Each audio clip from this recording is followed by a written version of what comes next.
2025 African Caucus meetings took place in Bangui in the Central African Republic with a sharp focus on financing resilient infrastructure for Africa's development, human capital and green wealth. I'm Kenneth Igbomo and I'll guide you through the key moments of the caucus meetings in Bangui.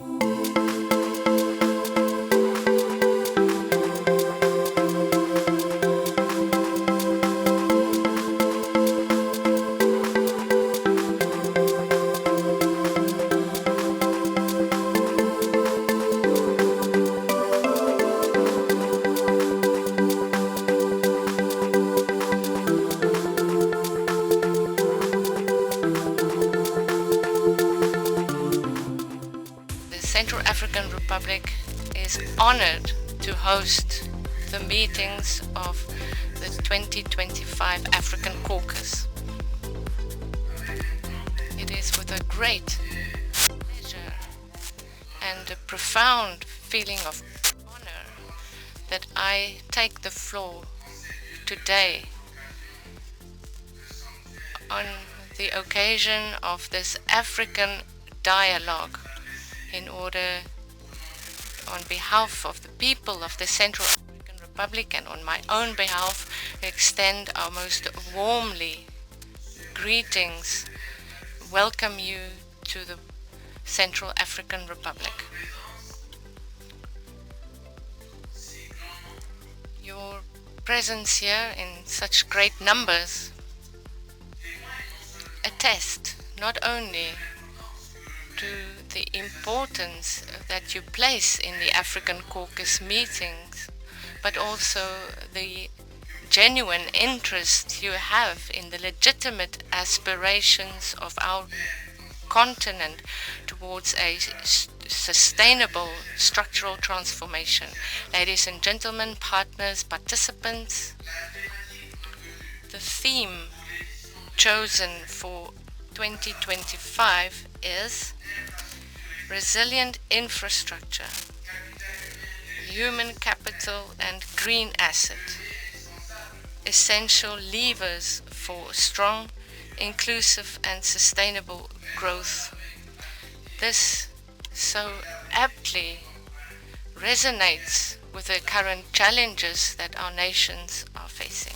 It's together that we will continue to face problems and challenges to which we should find solutions in a holistic and comprehensive way. The African Caucus, therefore, is what we fully subscribe to. We also will use these meetings to explore new frontiers into artificial intelligence, green wealth, green and blue economies in order to harness all these solutions that can help our continent to mobilize resources and finance our investments, as it's important to recall that we are meeting at a watershed moment where foreign investment for social sectors such as education and health have been suspended, and we have to find a way to finance these important sectors from our own resources and with innovative means. From Algeria to Zimbabwe to Cabo Verde to Lesotho, it is a real pleasure to be here with you today. My name is Kate Callow, and I stand before you not just as the founder and CEO of Amini AI, but as a proud daughter of this soil. My family is from here, Central African Republic. I was raised in France, studied and worked across the UK and the US, and like many of our brightest minds do, I left the biggest tech company in the world, NVIDIA, and decided to come back here. Why? Because I believe in building from within. Because I believe in Bangui, in Bissau, in Bujumbura. Because I believe that the next revolution is not happening in Silicon Valley. It is being written right here, in Accra, in Kampala, in Yaoundé, in Harare. We are not a footnote in the story of AI. We are the authors of a new chapter, one that is bold, one that is sovereign, and one that is unstoppable. As long as it is easier to launch an African startup in Delaware than in Dar es Salaam, Dakar, or Tunis, we've got work to do. And us, The new generation, we are ready to do that work. It is truly an honor to be here today. This gathering could not be timelier as we work together to amplify Africa's voice and shape a development path that reflects our unique needs and aspirations. We live in a highly volatile, complex world. It is a world where the rules-based order has been challenged, where we need to affirm and reaffirm our commitment to the idea of a global community. But as an African, I must be frank that this global community has not always served Africa's interests, not always ensured that Africa's voice is heard, or even has it been able to deliver for Africa. And Africa's voice not only needs to be heard, but has to be heard. Africa has solutions to so many of the world's problems. Our young people are the answer. We've seen Kate, we'll let Kate speak now. Our young people are the answer to the world's demographic crisis. Our minerals power the extraordinary technological changes we're seeing across the world. And our fields quite arable and can feed the world. But these African solutions, this African opportunity must be on African terms, must benefit African people, and must catalyze true value creation on the African continent. And it must be based on true partnerships, partnerships of equal and mutual respect. Since 1963, the African Caucus has been Africa's united front in the Bretton Woods Institutions, the IMF, and the World Bank. Its mission? To make sure Africa's priorities are heard loud and clear on the global stage. And each year, African finance leaders put the concerns in writings, delivering a statement directly to the heads of the IMF and the World Bank during the annual meetings. African Caucus is a very important platform that brings together the governors of the World Bank Group and the IMF, the administrators, meaning the executive director, but also the management of the two organizations, to think on how the development agenda for Africa can be really impactful. This time is crucial. Africa has been on the move for many years, in particular before COVID-19. Since COVID-19, obviously, the development challenges of Africa has been exacerbated with debt rising, with climate change effect that we are seeing. And this creates more difficulty for the continent, in particular for youth. At the time when the World Bank Group is transforming under the leadership of Ajay Banga to focus on more job creation, push the agenda for shared prosperity, having this type of platform and this discussion will allow the continent and the decision makers to come with one voice regarding what are the priorities that the World Bank can support. I work at the IMF in the executive board. I represent 17 countries, a diverse number of countries. And we are three representing the whole sub-Saharan Africa at the board of the IMF. And of course, our quotas, the voting power of our chair is quite small, around 5% for the whole African continent.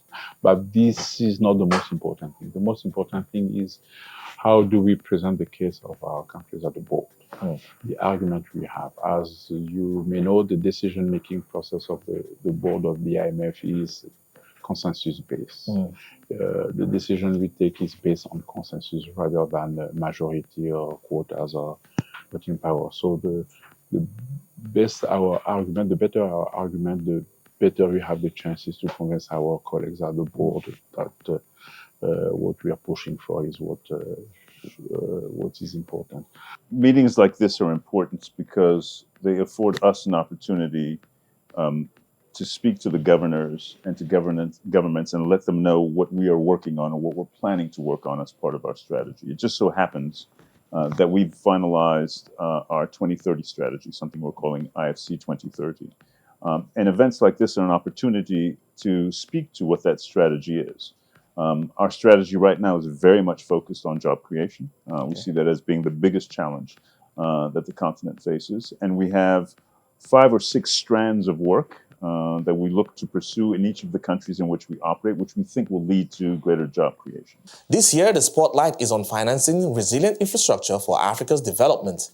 And for nations like the Central African Republic, turning that vision into reality will depend on one powerful driver, the private sector. I came here because I thought it was a wonderful opportunity and a forum and a platform to continue the conversation that we have started.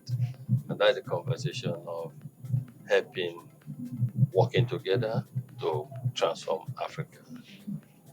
I believe that it's a responsibility of 3 blocks. The African public sector leaders, creating the right environment that will support private capital, the private sector bringing in private capital and innovation, and our development partners identifying with the true realities of our situation. For instance, access to electricity is so critical for Africa. 70% of our people do not have access to electricity. We need a combination therapy to deal with the issue of energy deficiency that we have in Africa. And so from gas, gas-fired electricity, clean gas, of course, to renewable, a combination hydro sector, which we need all to support. So for me, having the IMF, the World Bank, and African representatives at those Bretton Woods Institutions, and African leaders and government, central bank governors, finance ministers in one room was such an opportunity I couldn't miss to continue to harp on it. And as I said, I left 3 messages. 1, that no one but us will develop Africa. It's collective responsibility. 2, that access to electricity is important, that power is everything, and that we cannot industrialize Africa in the 21st century without fixing access to electricity. And thirdly, and most important, that we need to prioritize our young ones, our youth. They are not just our future, they are our reality and our today's world. So for me, this is such a great opportunity to advocate this reform. The African Caucus of Finance Ministers, which meets once a year, is about the relationship between Africa and the Bretton Woods Institutions. So the finance ministers meet here, they assess the landscape, and then find a common narrative with which to engage the institutions and the rest of the world. Now, at this point in time, it is very critical because of the kind of landscape we're going through, characterized mainly by 3 things: the acceleration of disinterest internationally on development issues, and literally drying up of a large part of what's known as external support. I say acceleration because this process actually began much earlier. What has happened of recent was simply an acceleration of it, by decision taken by the new administration in the US, and also by the decision of many European countries to focus on their own defense and energy needs. And so the moment is right. Second, there are new demands being made on the Bretton Woods institutions because of our demographies, because the fiscal space is very narrow, and again, because external support is drying up. And yet, those institutions have issues of resources, they have balance sheet issues, and therefore, at a time when they're being asked to do more, they actually have less. And so I have to talk about how we optimize our relationship with them to focus on our priorities. And in my view, the priority today of all priorities is how Africa itself finds the strengths within it, right? To address issues which previously have depended a lot on external support. The African Caucus has not been like announced to Central African Republic. It wasn't like this. I had to fight for this because, as you know, the countries should show that they have the capacity to host this kind of events, and we know that the lack of infrastructures in Central African Republic is a reality. But I discussed this with the president of the republic, and he told me that we should go ahead. We should try to do what we should do to fit the requirements of this kind of event, because at the end of the day, it's an exceptional opportunity for us, not only to host this kind of event so that we have to accelerate the investment into some infrastructure, but also, and this is the most important thing, to change the narrative on the country. No, indeed. So, to be more specific, the theme of this caucus is infrastructure, resilient infrastructure, human capital, and green asset, green wealth. Yeah. And these are exactly topics that we have in common among our 54 countries, and we have to push all together. So, starting with the last one, specifically, you are here in the Congo River Basin. This is the second biggest forest in the world. Yeah. And this is something, again, that CAR alone cannot push. Congo DRC even, or Congo Republic of Congo cannot push alone. It's a big agenda. The world is talking about climate change, and yet we have this second biggest forest in the world. Issues are unaddressed, I can say. Infrastructure, the minister gave a great example of how we experienced just organizing this caucus, having to ship from different parts of the world all these goods. We experienced the infrastructure gap and the cost of infrastructure. Can you imagine that a liter of fuel for your car here is more than $2? So you have among the poorest population in the world having to pay the highest costs, maybe 3-4 times the cost of the fuel in the US. And human capital is at the same time our greatest hope and asset, but danger as well. In all of the high-level talks, one session stood out, and it was the deep dive into artificial intelligence with former NVIDIA executive Kate Callow. She's now on a mission to build a deep tech backbone that will close data gaps across countries in Africa and the global south. She got to enlighten finance ministers and central bank governors on the benefits of digital tools. So actually, I didn't start the company thinking I'm going to build a data infrastructure. I had a very naive idea thinking, okay, I'm moving from New York to Nairobi and I'm going to build an AI company. And when we started building, I assembled a team, brilliant data scientists from everywhere in the continent, and we actually realized that we don't have any data. It's really difficult today to put your hands on high quality, trustworthy data on Africa. So we thought that if we're facing this problem, our entire ecosystem is facing this problem. So if there is a place we can really not just solve for ourselves, but solve for others as well, it would be in building that data infrastructure. Now, we had to start somewhere. We had to narrow down because data is extremely broad. So we had to narrow down on one particular type of data. And we realized that, most of our continent is still powered by its natural capital. You think agriculture, critical minerals, energy, all of it still is the parliament of our economies today. So if we really want to solve for our continent at scale, why not focusing on environmental data? You would think that, it's been solved because there's a lot of satellites out there. But actually, all these satellites, they're operated by foreign companies. And as soon as you start looking into Africa and you get out of densely populated areas, Africa becomes dark. Literally, their satellites are not calibrated, they're not validated for our context.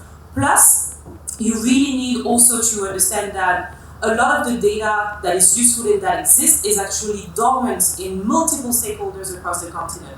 So you would think farming cooperatives, mining cooperatives, and even you in the government. You're sitting on a wealth of data that's usually extremely unstructured, analog, and be PDF in Excel, but you would think that that data is not useful, but in reality, aggregated with other types of data, it becomes really critical to be able to understand and really comprehend at a granular level what's happening in our continent.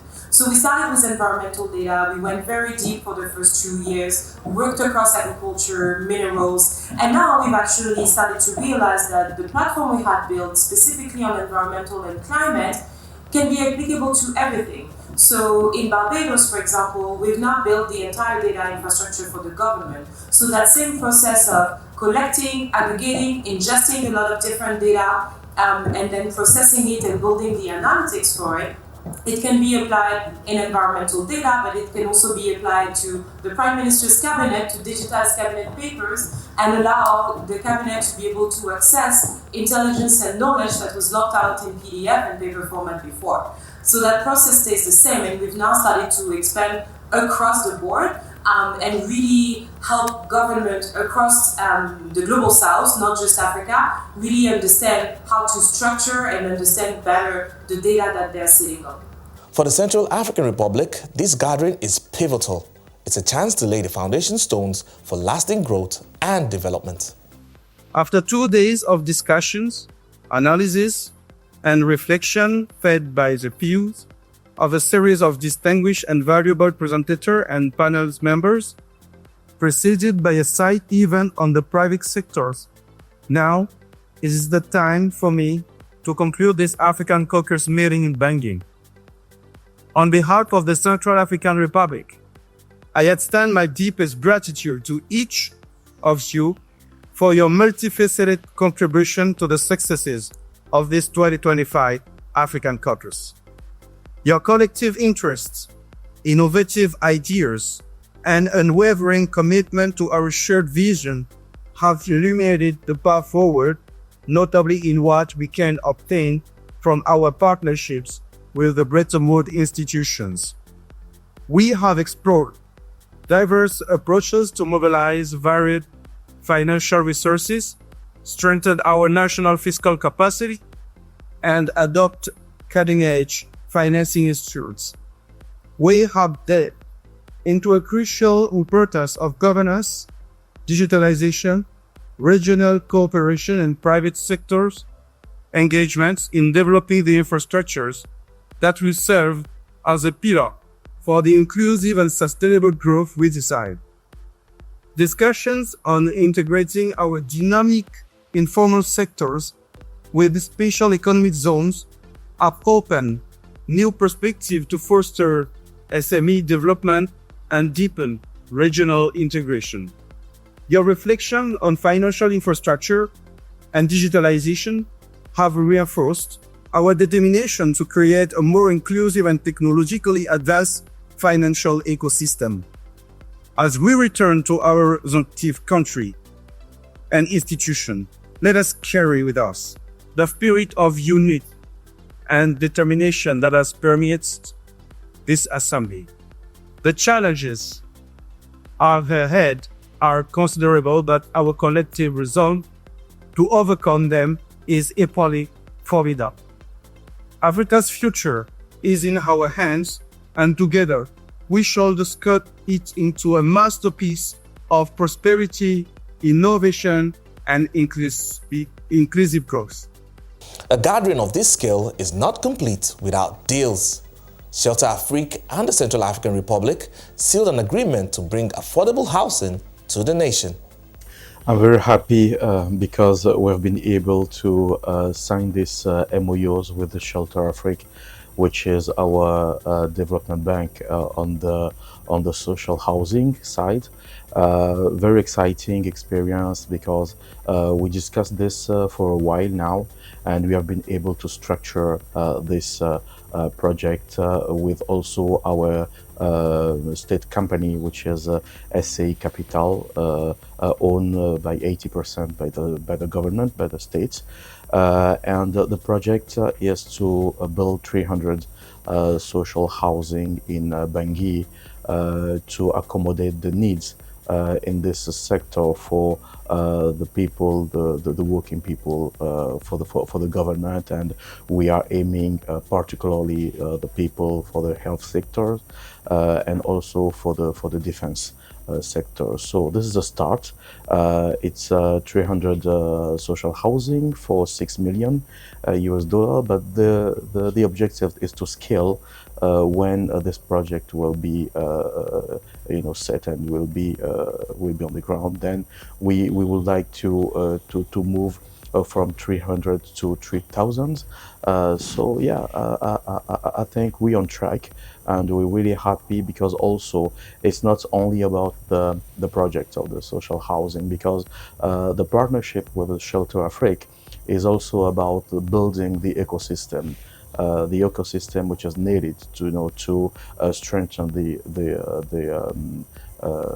all the construction sectors in the country, producing also the raw material, the materials necessary to build those houses. So this is where we are, and I will be very happy if we deliver very soon, so that we can share the experience also. First of all, I would like to really commend the Republic of the Central African Republic, CAR, that has been really motivated to get this done, because for us, it's about political will, first of all, right? Once we have the political will, then it's much easier for us to operate. And, working with the Ministry of Finance has been very easy for us because they understand the value of the sector. And once you have a counterpart that understands that housing and urban development create jobs and creates wealth in the country, then your job is cut by half, right? So for us, it's an exciting moment to really get involved in the CAR. And really for us, the idea is to start with this pilot and then scale it up, right? And while doing that, we also building the ecosystem, like the minister just mentioned. We are going to work on our viral model, which is basically the vision, institutions, the regulations, and actors and local initiatives to really drive this agenda forward and build a whole ecosystem to drive more investments into the sector, into the space. Next year, the spotlight shifts to the Gambia, who will be the host of the African Caucus meetings for 2026. From Bangui to Banjul, we look ahead to what the next chairperson has in store. Well, certainly, we look forward to welcoming the Board of Governors of the IMF and the World Bank. Those are principally the Ministers of Finance and the Central Bank Governors to the Smiling Coast. And we are ready, basically, because we have just hosted the OIC conference in 2024, a very successful one. We have a beautiful conference center, our road infrastructure, our hotel accommodations are all ready, and we welcome our colleague ministers to the Smiling Coast. We will take the advantage of our chairmanship of the caucus next year to ensure that the voice of the African continent is heard loud and clear at the Bretton Woods Institution, and to partner with this institution to ensure that the center stage of the Africa's development is a top priority for them and for Africa as a partnership. As the African Caucus meetings comes to an end, the communique, which captures the united voice of Africa, will make its way to Washington, D.C. to help influence conversations at the IMF and World Bank annual meetings. And I'll leave you with moments from the final day of the caucus meetings where vibrant cultural displays and a spirited traditional boat race brought the city's charm to life. I'm Kenneth Ibomo. Thanks for watching.